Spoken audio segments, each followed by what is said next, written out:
quería dar las gracias por venir al Centro de Investigación y Recursos de las Artes Escénicas de Andalucía. Este es nuestro centro. Entonces aquí, dentro de las muchas actividades que se realizan, tenemos una agenda cultural que se puede ver a través de nuestra página web. Entonces, todas las actividades son gratuitas por la tarde, no tenemos días fijos, normalmente son los martes y los jueves, pero lo pueden ver por la web. Así que, bueno, hoy estamos contentísimos de tener a María, que nos va a contar esta apasionante historia de La Pardo.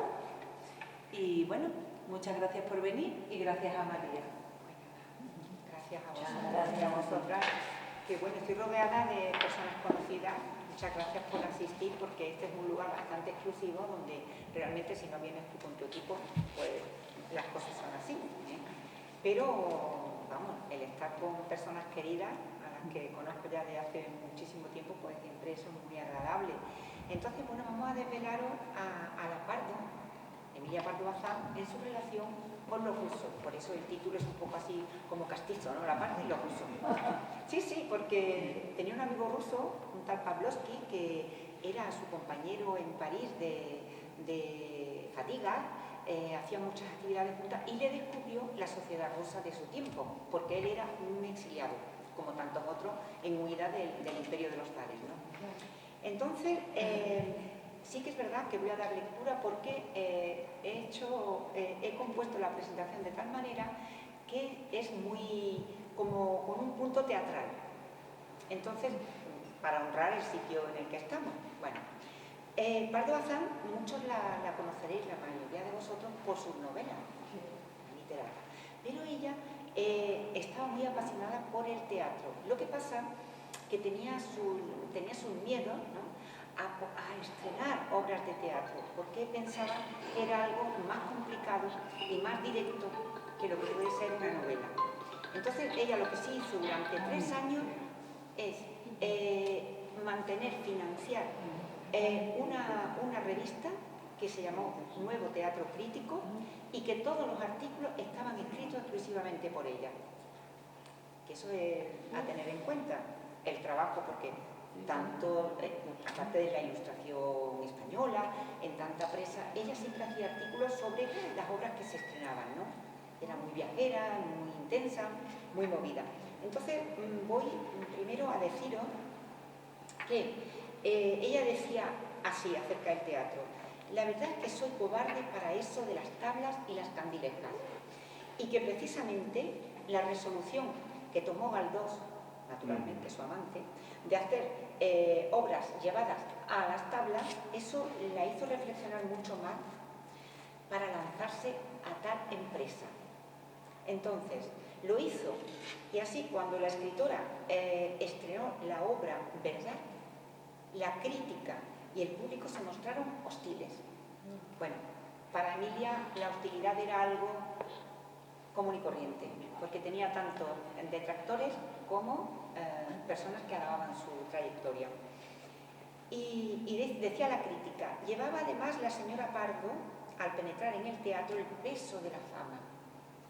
Una aureola que puede ser favorable o adversa, pues contra doña Emilia se estrellan pasiones envidiosas que solo pueden manifestarse en la masa anónima de un público de teatro. Fijaros, lo que es esa oscuridad de la sala, ¿no? Y es verdad, porque ya lo decía Clarín, fijaos qué palabra: el día que se muera habrá fiesta nacional. Muy fuerte, ¿verdad? Pues, sí. O por ejemplo, Menéndez Pelayo decía: es un poco pedante, vas bleu, lo decía así en francés. Pero como es muy fea, lo tiene todo ganado para ser krausista. Ella era una gran amiga de Ginés de los Ríos. Rosalía está ahí como totalmente en la animadversión hacia las mujeres de esa época, porque lo estuve presentando la última vez en un ambiente, una asociación feminista en Tomare, y claro, las claves en que presenté la obra eran claves feministas. Y prácticamente las mujeres de las dos estaban echando las manos a la cabeza, ¿no?, de la forma en que yo mostraba, que se muestra dentro del relato, esa faceta feminista. Bueno, Pues por último, para esta anotación de teatro, dice: hay en el teatro, decía Lapardo, infinitos elementos ajenos a la literatura que le prestan interés humanísimo. Es un estudio más viviente y sangrante que el de los libros. Yo creo que estamos de acuerdo con ella en eso. Bueno, pues vamos a entrar en lo que es el corazón de la novela. Pero como resulta que de las veces que la he presentado, en más de una ocasión me han comentado las personas que han leído la novela, me han dicho: es que tiene una impronta muy cinematográfica. Parece que al leerla los personajes parece que están en acción, como en el cine, ¿no? Y entonces digo, bueno, pues partiendo de ahí, pues voy a daros esa visión, ¿no? Un poco teatral. Y a ver si podéis imaginar que los personajes de los que voy a hablar son capaces de abandonar la hoja de papel y recrearse en personas de carne y hueso que viven, sienten, se trasladan de un escenario a otro en toda su plenitud de seres humanos inmersos en la vorágine de su historia. Vamos a ver. Bueno, pues Emilia Pardo Bazán aparece en escena, en la obra, mujer escritora, y en ambos menesteres se encontraba en los años en los que, tras la separación de su esposo, tiene clara una idea: cómo ser mujer y no morir en el intento, como la película. El recorrido de Pardo en este relato está marcado por su necesidad de descubrir la literatura y la sociedad rusa, algo muy difícil en la España de entonces. Y fijaros por qué, porque todo lo que saliera de los Pirineos, al revés, todo lo que entrara en España era mirado con lupa por personajes de mucho fuste, pero parece que era como autocomplacencia, ¿no? Y entonces los literatos rusos pues no se habían traducido al español. Solamente por el año 1800, en la década de los 70, se había traducido la Oda al Ser Supremo de Derbhavin, pero claro, era algo de un aspecto como de creencias y todo este tipo de cosas. Pero a los rusos, que además psicologizaban mucho y retrataban algo que era una sociedad de siervos, pues parece que no era muy interesante que entraran por los Pirineos, ¿no? Y se quedaban en Francia, que naturalmente los franceses ya por ese tiempo estaban muy liberados en muchos corsés. Y entonces, como Emilia estaba en el empeño de dar a su obra lo que es el aspecto de la novela, del naturalismo, que ella lo estudió porque iba a París y se codeaba con Zola, con Lord Goncourt, con tantos otros, ¿no? Entonces el naturalismo de ella se le quedó, igual que entró con mucho desparpajo, en el naturalismo luego se le quedó pequeño, se le quedó corto porque veía que era muy determinista. Entonces ella, como mujer creyente, necesitaba del espiritualismo. Entonces ahí, en la novela rusa, encuentra ella esa vertiente, ¿no?, del naturalismo. Bueno, pues ella, como buena feminista, aparca sus asuntos familiares y se marcha a París a empaparse de los literatos rusos y a beberse de camino las noches junto a un grupo de exiliados revolucionarios con los que trabó amistad. Durante 3 largos inviernos se entregó a diseccionar la novela rusa, pegada como una ostra a la Biblioteca Nacional en París. En este itinerario por el relato tengo yo la impresión, fijaos, de convertirme en una simple espectadora, olvidando por completo mi papel en la elaboración de los personajes. En este sentido, si penetro en el corazón de la novela, visualizo desde el principio la poderosa presencia de Lapardo sobre las tablas, en sus idas y venidas, en los más peregrinos y curiosos ambientes, hasta desembocar en una veloz carrera, en un final inesperado. Los espacios donde se muestra Emilia se suceden. Podemos sentirla, verla, casi tocarla. En los paseos que daba ella por el balneario de Vichy, en la fascinación de los viajes por Europa, en sus devaneos de cabeza, en su libertad de pensamiento y en el inicio en su corazón del germen del alma rusa, en su obsesión y necesidad de descubrir la santa Rusia, de beber en las fuentes de las lejanas estepas, o del enigma de sus habitantes, de los rusos, que pululan en el exilio en las entrañas de Europa. En otro contexto, en un giro radical, desaparece el escenario de Emilia y parece que la cámara se mueve enfocando la en apariencia apacible Suiza, donde paralelamente conocemos a otro protagonista, el ruso Arseniev, un nihilista unido a su líder Plejánov, el padre del marxismo ruso. Esto es histórico, o sea que aunque es de ficción histórica, estas realidades conviven y convergen en un momento dado con Emilia Pardo Bazán, ¿no? Este Arseniev es un nihilista frustrado, incapaz de dar rienda suelta a sus delirios anarquistas por fidelidad a ese amigo del alma que va en otra dirección, con la palabra por bandera. De hecho, él perteneció a otros, ¿cómo os diría?, ambientes más populistas, como Tierra y Libertad, el Grupo de Emancipación del Trabajo, pero, claro, eso tenía unos tintes anarquistas e incluso de propaganda por el hecho. Pero Plejánov entiende que la violencia no va a resolver el problema de Rusia, que será de otra manera.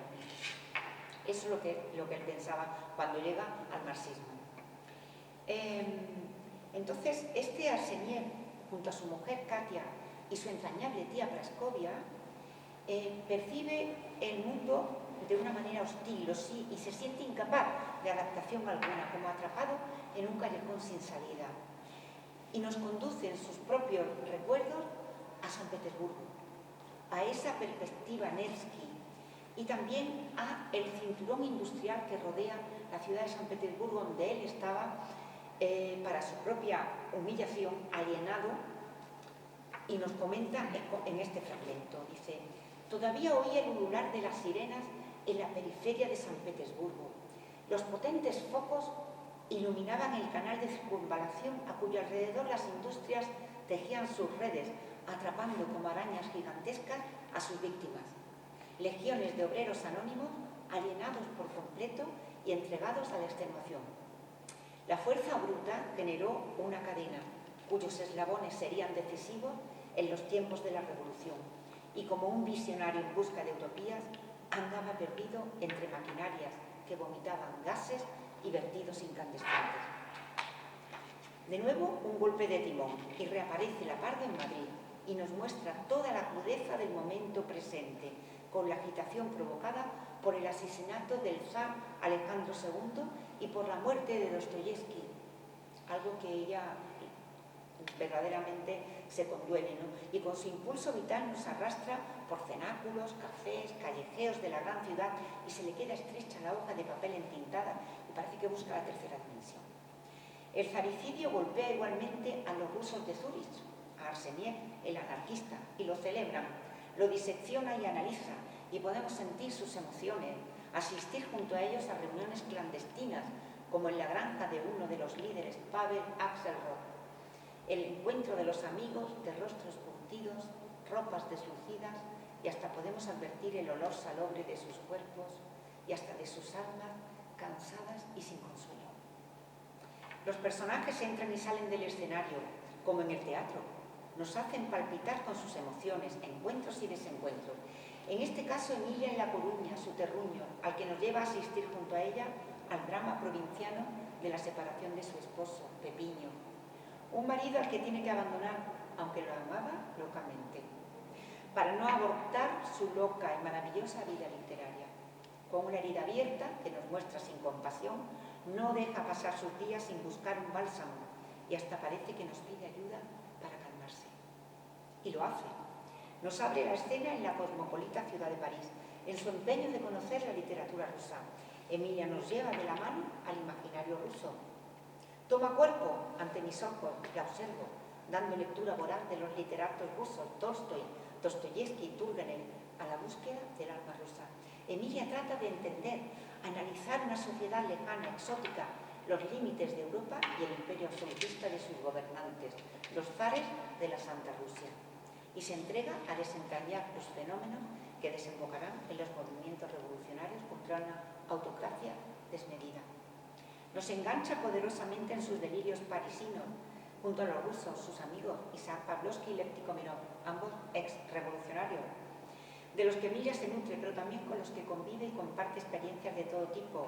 Una explosión de imágenes que nos seducen, que tal parece que yo misma esté a su lado en cualquier cafetín parisino, mostrándome sus voces y experiencias, y nos advierte que a ciertos varones, una mujer hedonista, se le antoja un peligro en potencia, y los placeres eran mi debilidad, sobre todo los prohibidos a las hembras, como el tabaco o el vodka, que me ofrecía mi amigo, el ruso Pablo Spina.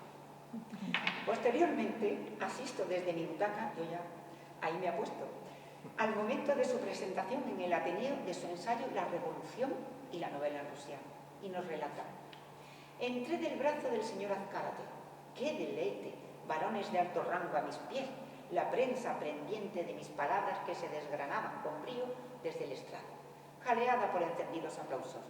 Un ramillete de flores cubría mis abundantes senos, no fueran a encandilarse los doctos señores Castelar, Silvela, Núñez de Arce o Galdós, aunque este ya estaba con el fuego en el cuerpo, por mi causa. Muy desbocada. En este punto yo os digo que olvido que el relato ha salido de mis manos, y no soy yo la artífice, sino que son los propios personajes, Emilia, su amante Galdós, Arsenier, el nihilista, y un largo etcétera, los que realmente convertidos en actores se construyen a sí mismos y yo sea una simple espectadora en el patio de butacas. ¿Qué le vamos a hacer? Bueno, pues ya voy a dar término a esta lectura breve. Y os digo, en un momento dado de la narración, ambos escenarios, que diréis, bueno, unos en Suiza y ella en París, ¿cómo es la cosa? Pues se funden, Arsenier y Emilia, se funden en uno solo, y los protagonistas toman conciencia de una nueva situación, en lugares y circunstancias necesarias para enfrentar a Emilia a esa otra historia del ruso frustrado, Arsenier. Bueno, los tengo ante mí en unas trepidantes escenas que desembocarán en un inevitable final. Abandono ahora mi papel de espectadora, que parece que sea el lugar que me ha asignado la Pardo, para acompañarla a lo largo de la historia, y quiero finalizar tratando de explicaros lo que he significado en 2 o 3 ocasiones y que en la novela está de manera constatable. El concepto de alma rusa, qué se significa, y que en palabras de Ernesto Ottone, un sociólogo que me he encontrado por ahí, no os digo que conozca absolutamente nada de él, pero me ha venido muy a pelo porque es un análisis magistral, ¿no? Conocedor del mundo ruso, dice que el alma rusa es el concepto con el que los rusos explican sus excesos, emociones, afectos y nacionalismo. Perdura en las cocinas de los hogares, en las noches de vodka y salchichón, donde las conversaciones mezclan pesares, sueños, desilusiones e incluso nostalgia de los viejos tiempos. Parece que esto suena bastante... Sí, que tiene mucha actualidad, creo yo. Exactamente. A través de esa alma particular explican a menudo sus conductas, su rudeza, sus silencios y servilismo, sus enojos fulgurantes, también su heroísmo y su resiliencia. Con genio, talento y estilos diversos, esa alma rusa está presente en sus literatos, como Chekhov, que nos dice: es difícil expulsar al esclavo que llevamos dentro. Y también está Gogol, quien señala: los rusos no aman morir de una muerte serena. Pues muchísimas gracias.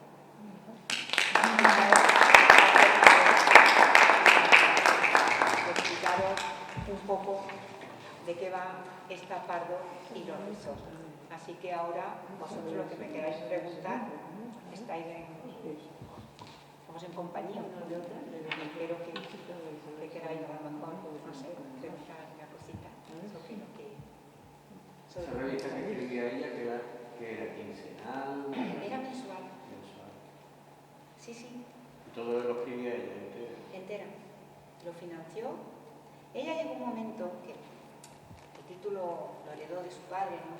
Era un título pontificio, el de condesa, pero a pesar de que, claro, ya estaba muy bien cubierta por su herencia y su vida aristócrata, pero ella decía que en lo posible quería vivir de sus propios medios. Estaba claro que lo que ella conseguía con sus obras, esa fue la forma en que Emilia Pardo Bazán, como literata, sobrevivió, por decirlo claramente, a su época, porque tantas veces que quiso entrar en la academia y fue rechazada. Al final fue socia del Ateneo de Madrid, pero ya in extremis, como yo digo.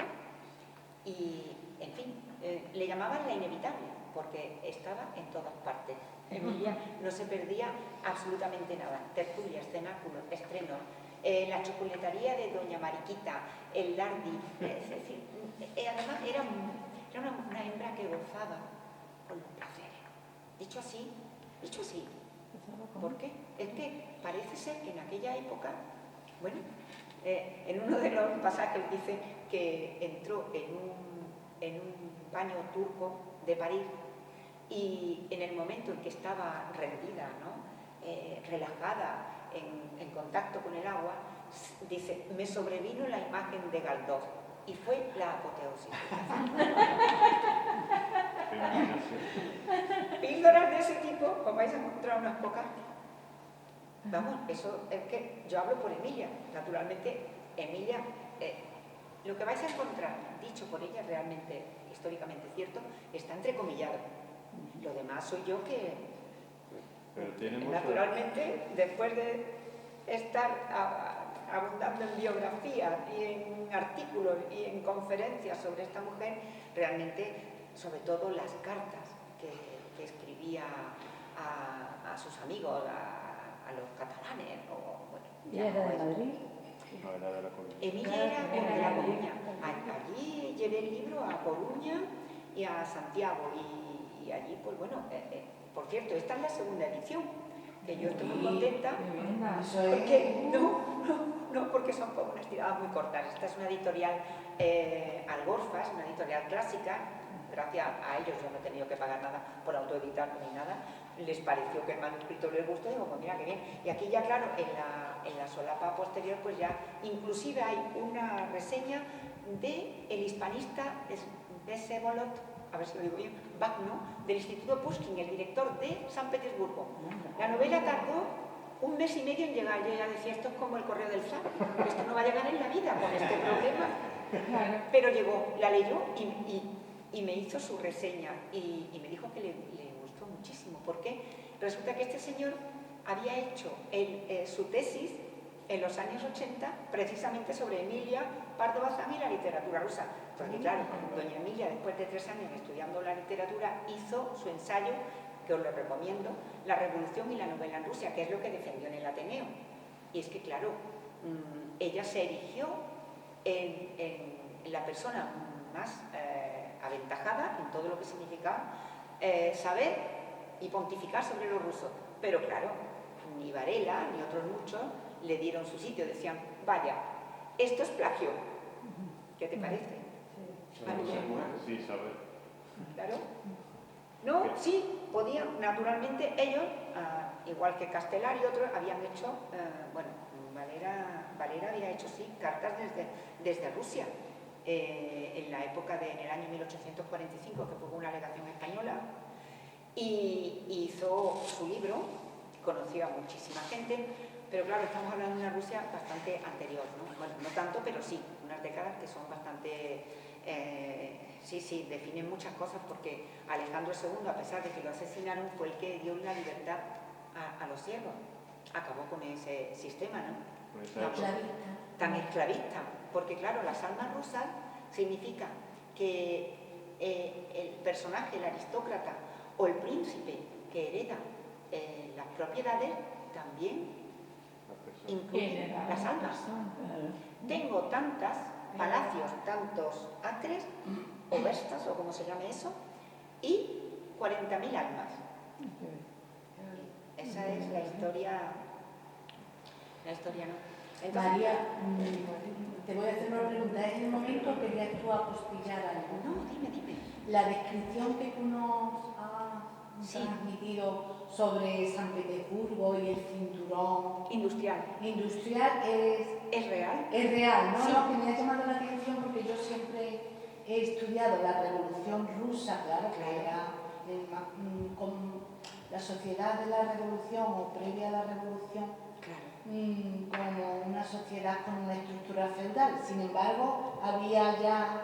Claro, el elemento... empezado, ¿no? En San Petersburgo sí que había ya Es una, que, ¿no? claro, había comenzado la revolución industrial. Es que si no llega a ser por eso, no hubiera habido revolución bolchevique. Porque de la mano del pueblo, imposible.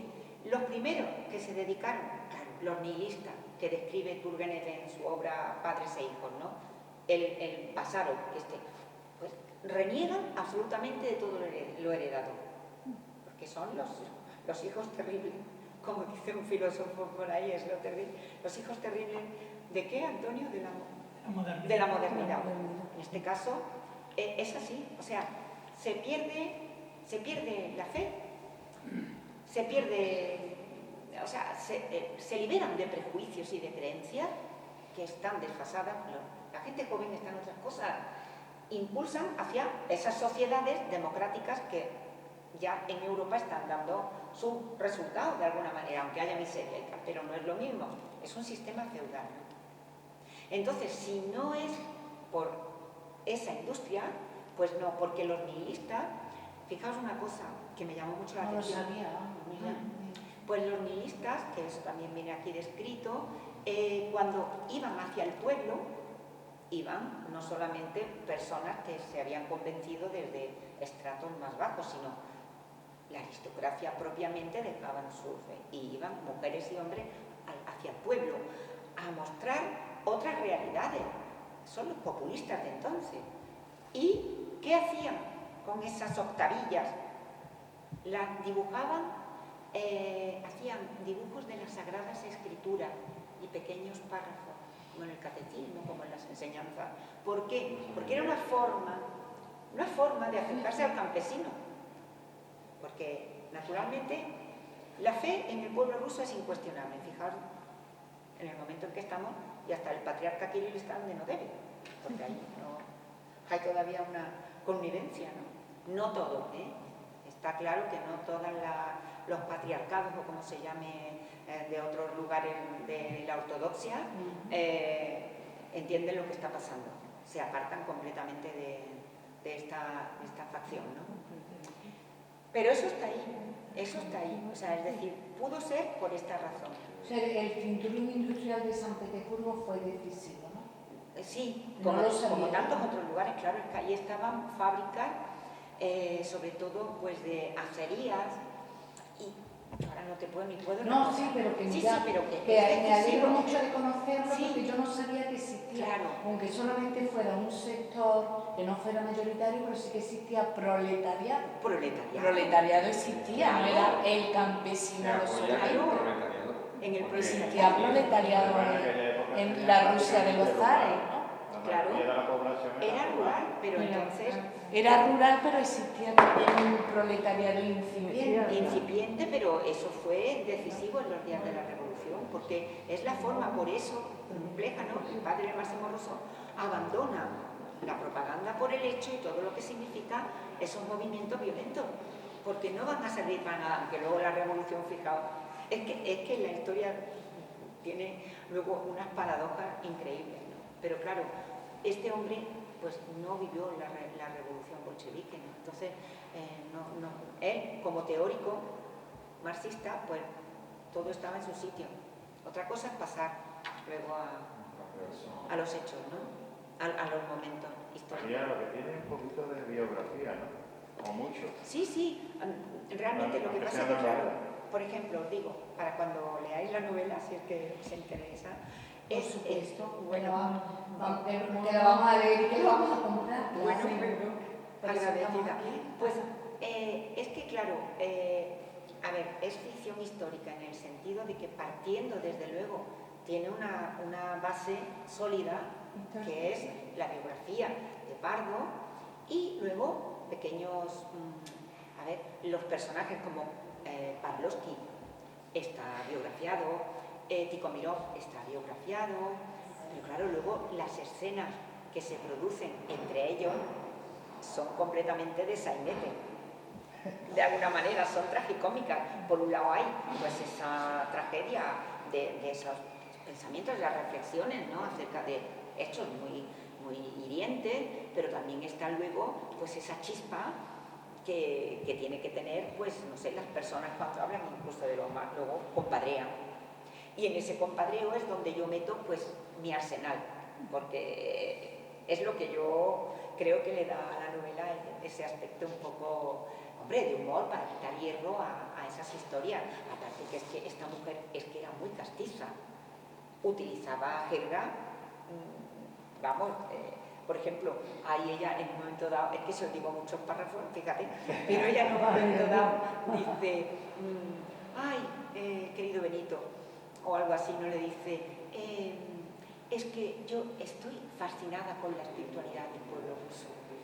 Y entonces Benito le dice, por favor, pero es que, dice, es que vamos, eso es que parece que la espiritualidad nada más que esté en tu bendito pueblo ruso. Dice, es como irse a buscar garbanzos a las orillas del Don. Y dice ella, con razón lo apodaban el garbancero. Porque tenía ese apodo, porque en todas las novelas suyas aparece la preciada legumbre. Como no, si yo, no sé si vosotros recordáis eso, a lo mejor os libraste, pero yo, que soy más vieja ya que la pana, cuando era pequeña, en mi casa todos los días se comía cocido. Luego, en mi casa todos los días, en las cocinas estas económicas de carbón, ponía mi madre la olla a las 5 de la mañana, no sé qué, porque mi padre a las 6 estaba picando en la fábrica. También como buen proletario, el cinturón industrial de Corea. Y entonces, claro, y entonces el cocido era porque un día, claro, la sopa, o te ponía un huevo así, ¿sabes?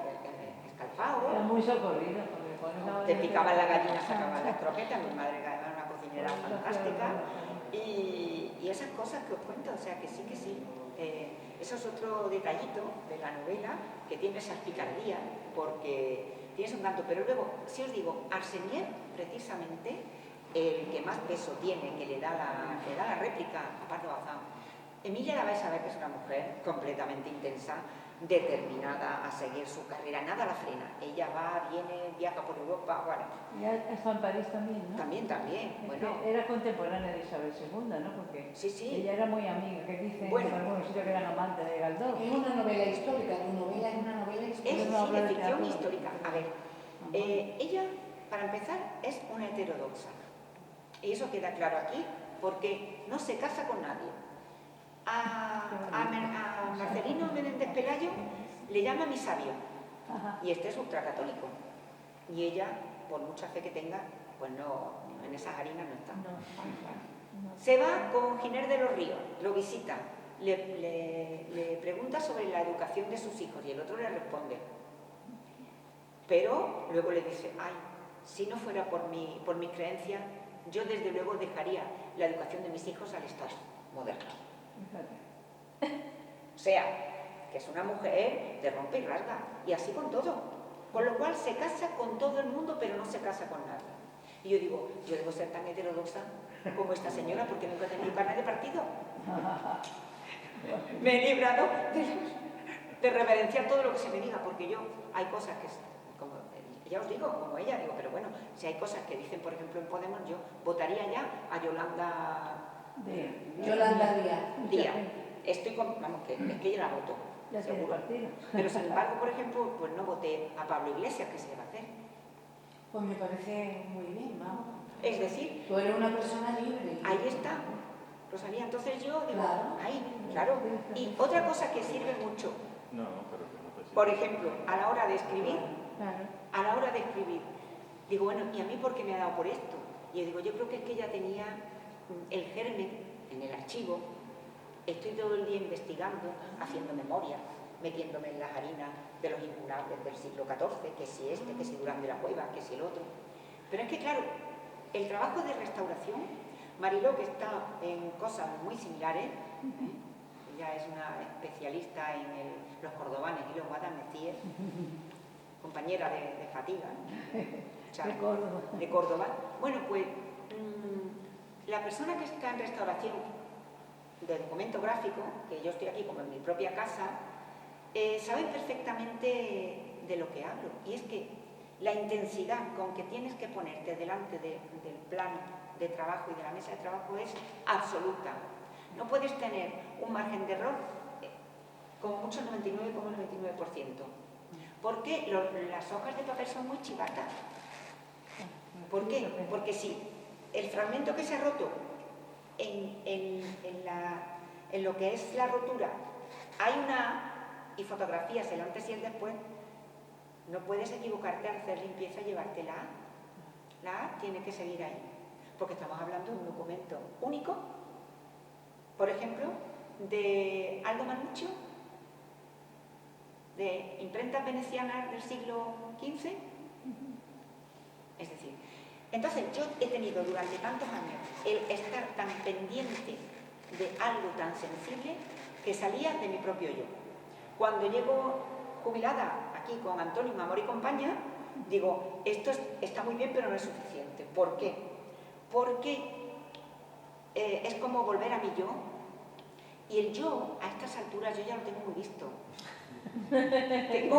tengo ya cansancio, sí. Yo le decía una vez a una psicóloga, digo, yo ya es que tengo cansancio de mí misma, estoy aburrida, necesito entregarme hacia afuera y perderme. Que yo no sienta mi yo, porque ¿para qué?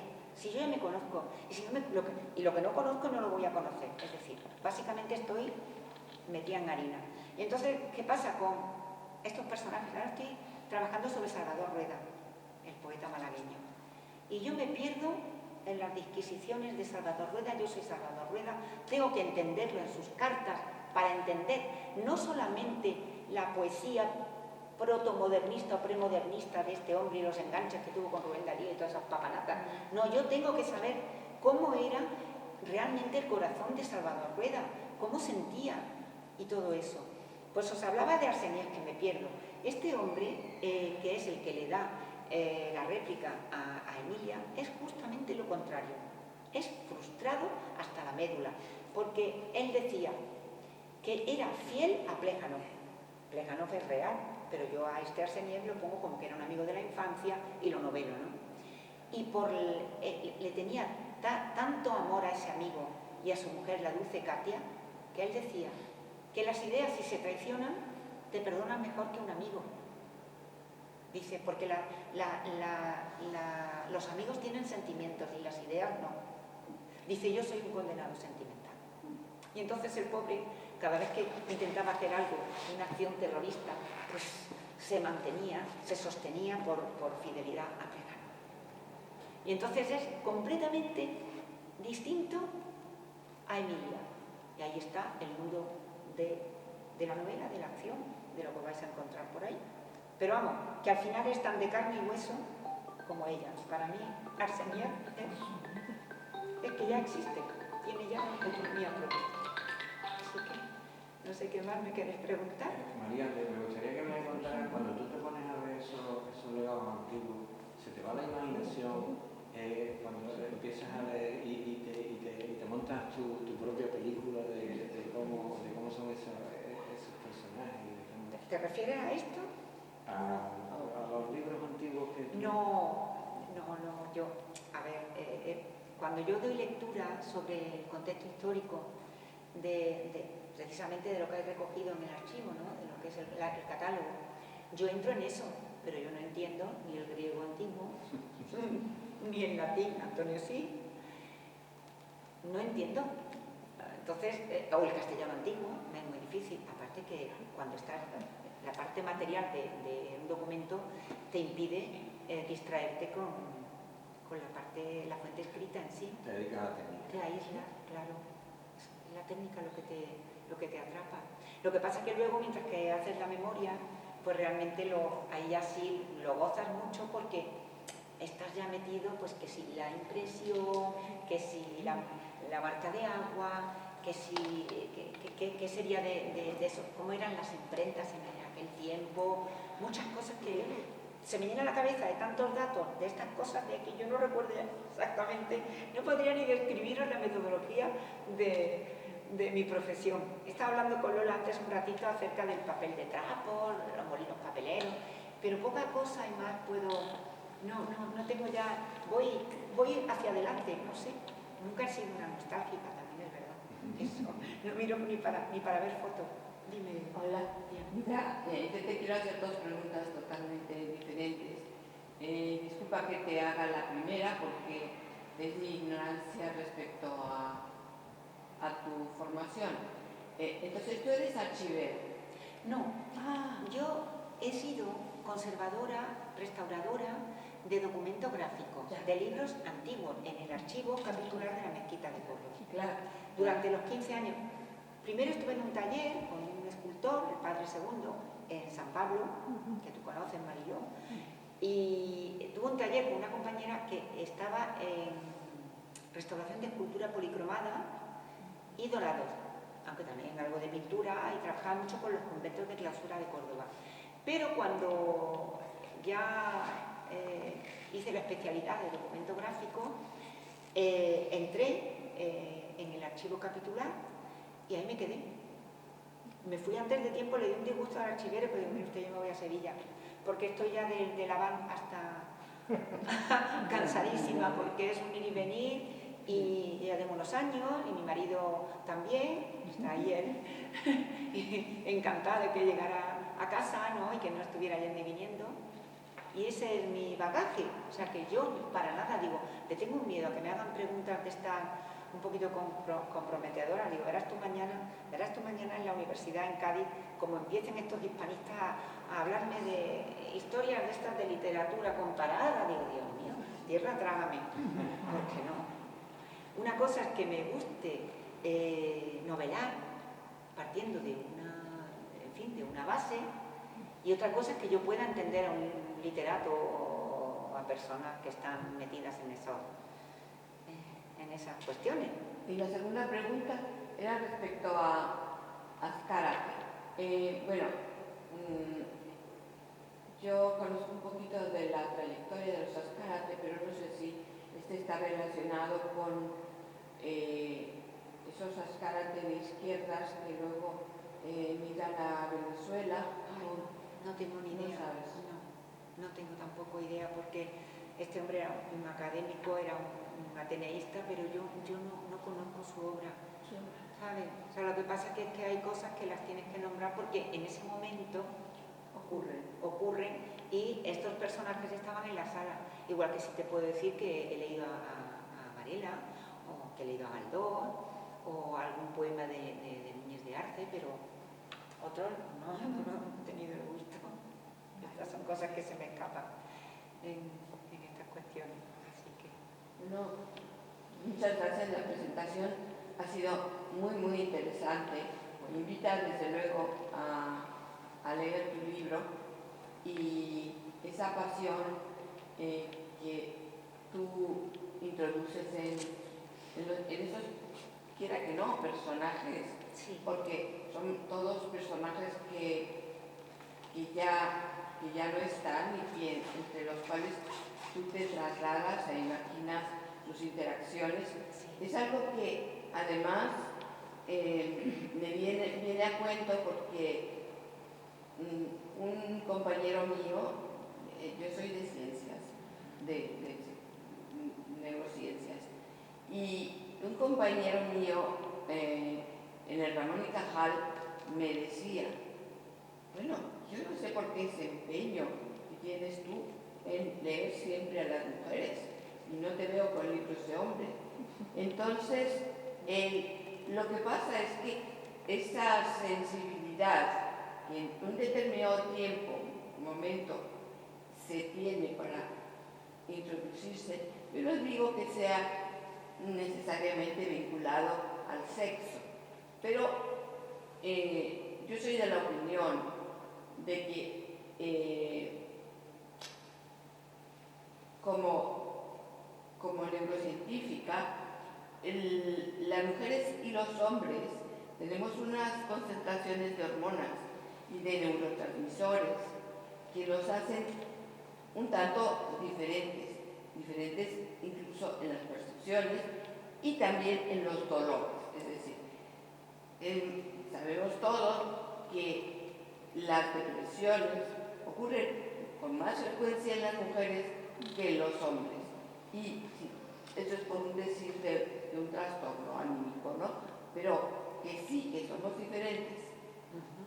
Entonces yo soy feminista, pero sin olvidar esos rasgos biológicos innatos al sexo, al gender.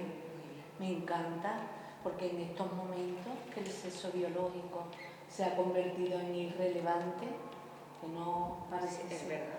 Sí, que diga una neurocientífica, sí, sí, lo sé. que pues me encanta escucharte porque yo estoy, vamos, yo soy profesora de filosofía, no tengo la formación que tienes tú, me permito hablarte de tú, Claro, ¿por qué no? pero yo creo que la naturaleza no podemos negarla, la naturaleza está ahí, ni quiero, ni debo, ni quiero negarla, es que yo no quiero negar la naturaleza en ninguna de sus dimensiones, ¿no? Porque creo que al final es una torpeza Claro, negarla, ¿no? claro. Entonces me gusta mucho escuchar lo que has dicho. Sí, una aportación, claro.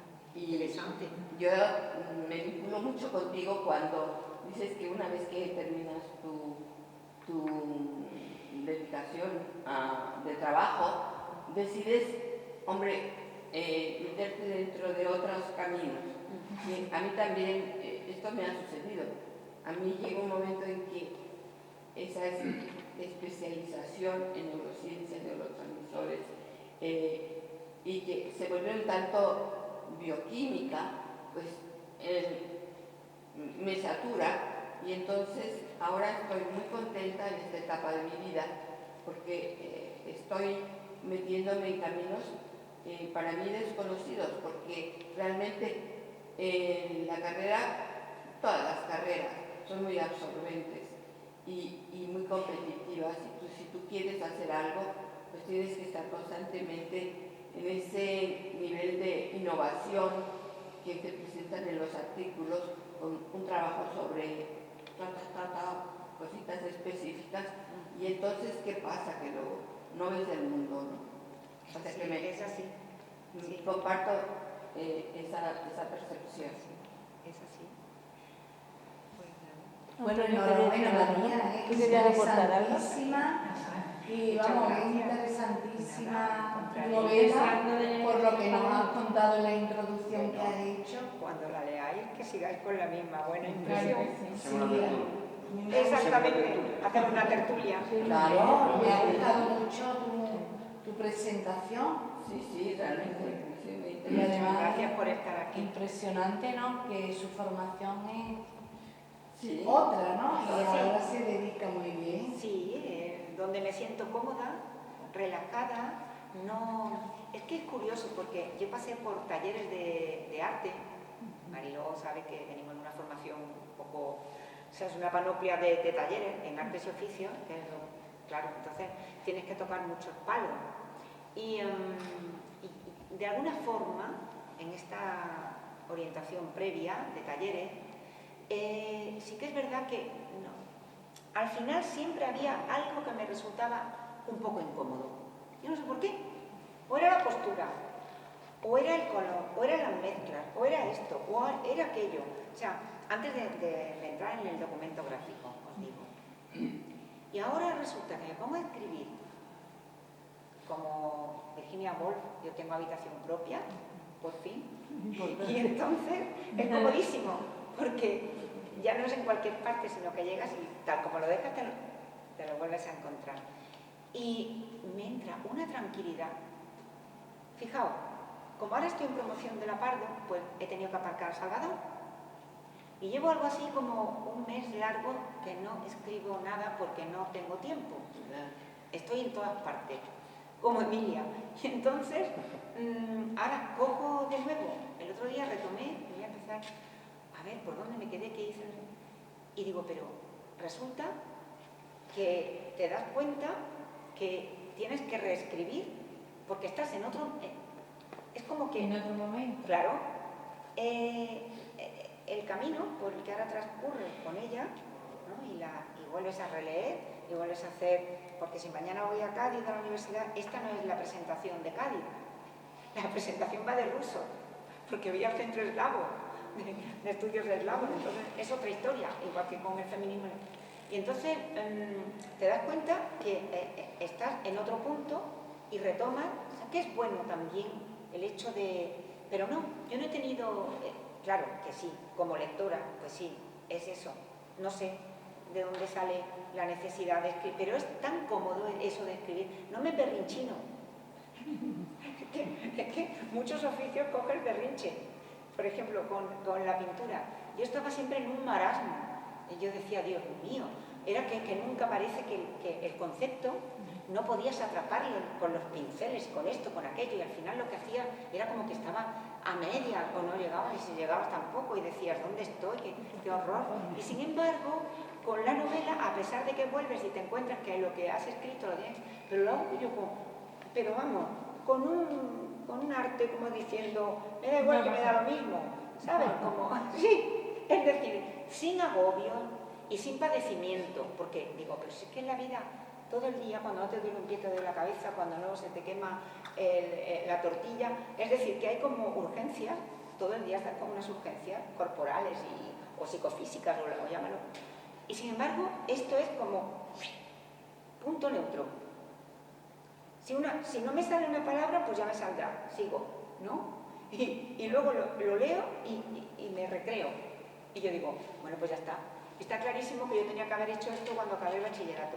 No, es broma, porque con toda la cantidad de buenos escritores de estos que hay, madre mía, ¿dónde estaría yo? Pues seguramente en mi casa. Pero quiero decir que, bueno, hay sitio para todo el mundo, ¿eh? Porque si uno no se atreve a escribir y a sacar afuera, pues no sé, ese caudal que está por ahí y tienes que sacarlo y ya está. Y eso es lo que hago, ni más ni menos. ¿Qué? Pues nada. Bueno, Antonio, me gustaría escucharte.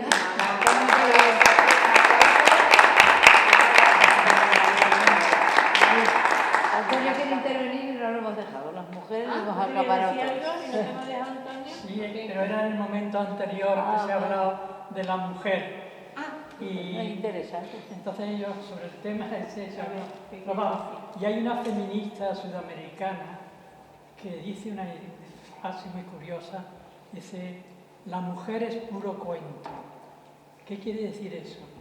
Que la mujer es como el producto que se cuenta sobre ella y que entonces la mujer tiene que superar esa situación y contarse ella a sí mismo y no permitir que otros le cuenten el cuento de lo que debe ser la mujer. Me parece que es una idea muy interesante de la feminista esa. La mujer es puro cuento, pero ¿quién lo ha contado? No lo ha contado ella, ¿no? Entonces llega el momento, estamos en el momento en que la mujer cuente ella su propio cuento. Es una feminista muy curiosa, sudamericana. ¿No es el caso de María? No, a propósito de eso, relacionado, mi padre siempre, cuando mi madre sacaba por petenera, decía, es que las mujeres sois muy taimadas, mamá. Y decía mi madre, claro, si no nos ha quedado otro remedio, nos habéis hecho vosotros así. Mi padre, sin embargo, siempre decía, porque yo creo que él era una persona que era muy amante de las mujeres, en el sentido de que era muy respetuoso, y siempre decía, las mujeres estáis hechas de otra parte. Siempre, y esa frase siempre se me quedaba. Y era como que, además siempre decía una cosa muy corriente, y yo, claro, cuando era chica tú no entendías eso, pero yo decía que escuchaba.